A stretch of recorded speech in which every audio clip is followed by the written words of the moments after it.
22শে জানুয়ারি Hindu calendar মতে পৌষ মাসের শুক্লাপক্ষের দ্বাদশী।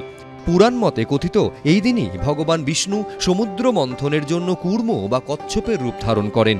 হিন্দু ধর্ম মতে কূর্ম হল বিষ্ণুর দ্বিতীয় অবতার। পৌরাণিক সেই দিনেই রামলালার অভিষেক। এই উপলক্ষে 22শে জানুয়ারি অর্থাৎ সোমবার কেন্দ্রীয় সরকারি কর্মচারীদের জন্য অর্ধ দিবস ছুটি ঘোষণা করা হয়েছে। এছাড়াও উত্তরপ্রদেশের যোগী সরকার গোটা দিন ছুটি ঘোষণা করেছে। পূর্ণ দিবস ছুটি দিচ্ছে মহারাষ্ট্রের বিজেপির জোট সরকার। এছাড়া হাফটে ছুটি ঘোষণা করেছে বিজেপি শাসিত রাজস্থান, অসম, উত্তরাখণ্ড, ছত্তিশগড়, মধ্যপ্রদেশ, হরিয়ানা, গোয়া, ত্রিপুরা এবং কেন্দ্র শাসিত অঞ্চল চণ্ডীগড়। অর্ধ দিবস ছুটি ঘোষণা করেছে বিজেপির বন্ধু দল বলে পরিচিত বিজু জনতা দল বা বিজেডি শাসিত ওড়িশাও। এই প্রেক্ষাপটে পশ্চিমবঙ্গেও ওদিন ছুটি ঘোষণার দাবি তুলল বিজেপি। 22শে জানুয়ারি ছুটি ঘোষণার দাবি জানিয়ে মমতা বন্দ্যোপাধ্যায়কে চিঠি পাঠিয়েছেন সুকান্ত মজুমদার।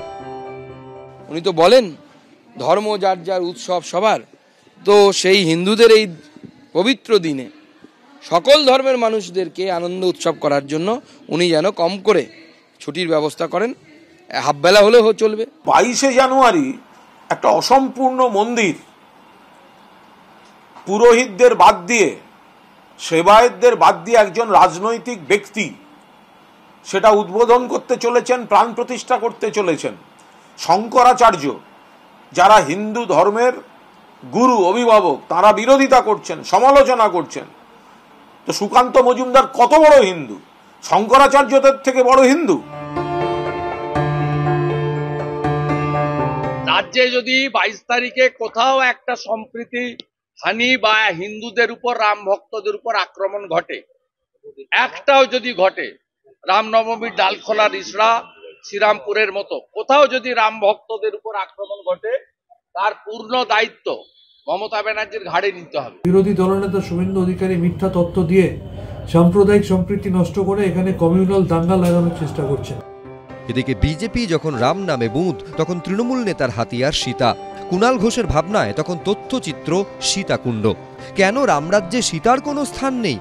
কেন সীতাকে বাল্মীকির আশ্রমে চলে যেতে হবে? কেন পাতালে প্রবেশ করতে হয়েছিল মা সীতাকে? তথ্যচিত্রে উঠে এসেছে এমনই একাধিক ইস্যু। রামের জন্মভূমি নিয়ে অযোধ্যায় এত কাজ হচ্ছে, রাম মন্দির হচ্ছে অযোধ্যায়, এবং সেটার একটা রাজনৈতিক বিপণন চলছে। অযোধ্যায় রাজার সিংহাসনে রাম থাকেন, তাহলে রানীর সিংহাসনে কেন জায়গা হলো না মা সীতার?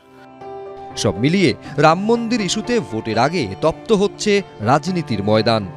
শিবাশিস মৌলিক, সুমন ঘরাই, কৃষ্ণেন্দু অধিকারী, এবিপি আনন্দ।